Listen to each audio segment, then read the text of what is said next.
안녕하세요. 잡시광입니다. 그동안 은폐와 축소로 일관하던 중국에서 결국 새로운 감염병이 대유행 중임을 공식 인정했습니다. 마이코플라스마 폐렴 등 호흡기 질환이 빠르게 확산하자 급기야 중국 교육당국이 각급 학교에 상황 의심각성을 인지하고 다양한 예방과 통제 조치를 통해 교사와 학생의 건강을 보장하라는 내용의 공문까지 보냈습니다.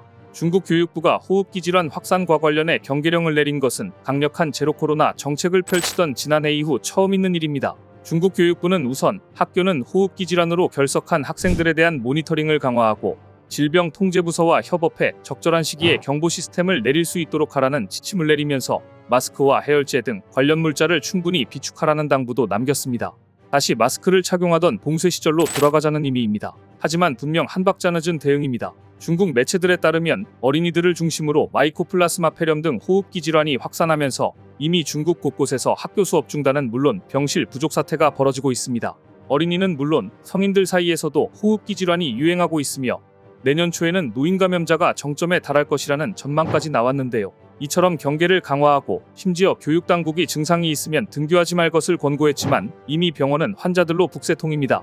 일각에서는 등교를 전면 중지하고 온라인 수업으로 전환해야 한다는 목소리도 나오고 있습니다. 이렇게 되자 중국이 제로 코로나와 같은 강력한 방역 정책을 다시 시작하는 것 아니냐는 우려가 나오고 있는데요. 보시는 것처럼 지금 중국 병원들은 환자들이 몰려 인산인해를 이루고 있습니다. 베이징 시내 종합병원 소아과병동에 기침하는 어린이를 데리고 온 보호자들은 접수 번호가 공지되는 화면에서 눈을 떼지 못했습니다. 자기 차례를 지나치면 오랜 시간 기다린 게 헛수고가 되기 때문입니다. 의료진은 최근 내원하는 환자들 대부분이 고열은 물론 기침이 심하고 폐렴 초기 증상을 보이고 있다고 전합니다. 베이징 시내의 한 종합병원 소아과 의료진은 밥 먹을 틈도 없다며 밀려드는 환자를 보느라 애를 먹고 있습니다. 한 중국 네티즌은 온라인 플랫폼 바이도 호흡기 질환 관련 콘텐츠의 댓글로 초등학교 한 학급의 절반 이상이 호흡기 질환으로 학교에 나오지 않는 상황인데 왜 수업을 중단하지 않느냐? 내년 봄까지 빨리 휴교를 결정해야 한다. 또 다른 감염병 파도가 밀려오는데 당국이 제대로 대응하고 있는지 모르겠다는 등의 댓글이 쇄도했습니다. 이처럼 의료진과 병상수는 한정되어 있는데 환자는 밀려드니 당연히 환자들이 방치될 수밖에 없습니다. 보고 계신 것은 최근 중국 SNS상에 등장한 건강코드입니다. 1년여 만에 갑자기 건강코드가 중국 온라인상에 재등장하자 과거 제로코로나 시절의 악몽을 떠올리는 시민들은 경악을 금치 못했습니다. 몇몇 매체들은 중국이 지난해 12월 7일 고강도 방역 정책을 중단하면서 폐기했던 건강코드를 스촨성, 광둥성에서 지난 1일부터 부활시켰다고 보도했습니다. 이 건강 QR코드는 개인의 질환 감염 여부 등 건강 기록을 조회하는 것으로 사용자의 PCR 검사 시기 및 음성 여부, 백신 접종 여부, 이동 장소 등 정보를 담은 스마트폰 애플리케이션입니다. QR코드를 스캔하는 형태로 공공장소, 대중교통, 음식점 등에서 간단한 조회가 가능합니다. 일명 제로코로나로 알려진 중국의 고강도 방역 정책이 시행됐던 시기 QR코드를 통해 감염자와 비감염자를 구분했으며 비감염자의 경우 이동의 제약을 받았는데요. 다만 이런 보도가 나온 언론의 기사는 현재 온라인에서 삭제된 상태입니다. 언론에 보도된 지방정부 역시 자기 지역에서 건강코드 부활은 오보라며 전면 부인했습니다. 하지만 건강코드 부활은 오보인지 아니면 중국 당국이 어떻게든 숨기려는 사실인지 아직 알 수 없습니다. 중국 전문가들은 지금 이른바 치료법 없는 변이 폐렴으로 알려진 질환에 대한 중국 내 여론 차단 작업이 필사적으로 벌어지고 있다고 보고 있습니다. 발병 초기 중국 정부의 입장은 폐렴을 유발하는 바이러스는 지금 중국에 존재하지 않는다였습니다. 그러나 세계보건기구가 중국의 마이코플라스마 폐렴을 비롯한 호흡기 질환과 관련한 정보를 제출하라고 요구하는 등 이미 코로나19 확산을 겪은 세계는 중국의 상황에 주목하고 있습니다. 중국 국가보건위원회는 결국 입장을 바꿔 현재 유행 중인 급성 호흡기 질환은 모두 알려진 병원체에 의해 발생하고 있으며 이에 상응하는 성숙한 치료법이 있다고 밝혔습니다. 그러나 거의 모든 통계와 정보가 정부의 통제를 받는 중국에서 사실 여부를 확인하기는 어렵습니다.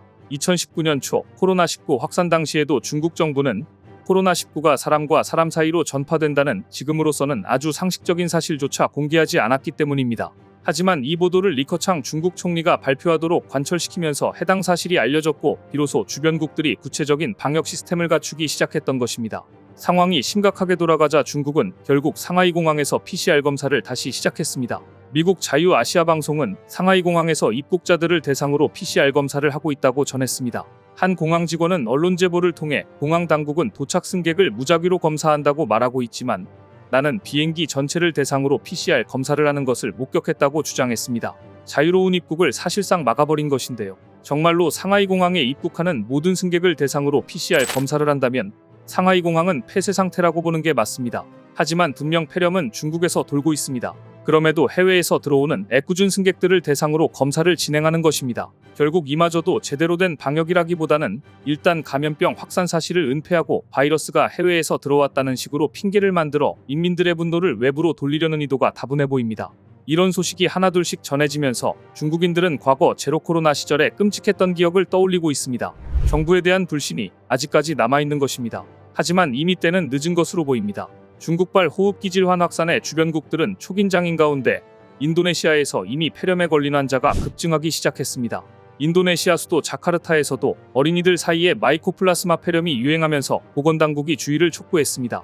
인도네시아 보건부는 최근 회람 문서를 통해 국경 보건당국의 검문소 감시를 강화하고 특히 중국에서 도착하는 여행자와 동물, 물품에 더 세심한 주의를 기울여달라고 당부했습니다.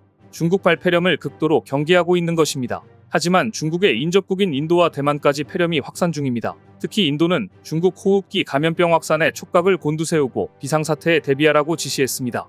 인도보건부는 지난 24일 발표한 성명에서 중국에서 최근 H9N2 조류 인플루엔자 환자가 발생하고 중국 북부에서 어린이들이 각종 호흡기 감염병에 걸린 상황을 예의주시하고 있다. 인도는 공공보건 비상사태와 같은 경우에 대비하고 있다고 밝혔습니다. 지금까지 알려진 바에 따르면 발병 초기 증상은 독감과 비슷하기 때문에 일반 독감이라 여기면 조기 치료 기회를 놓칠 수 있습니다.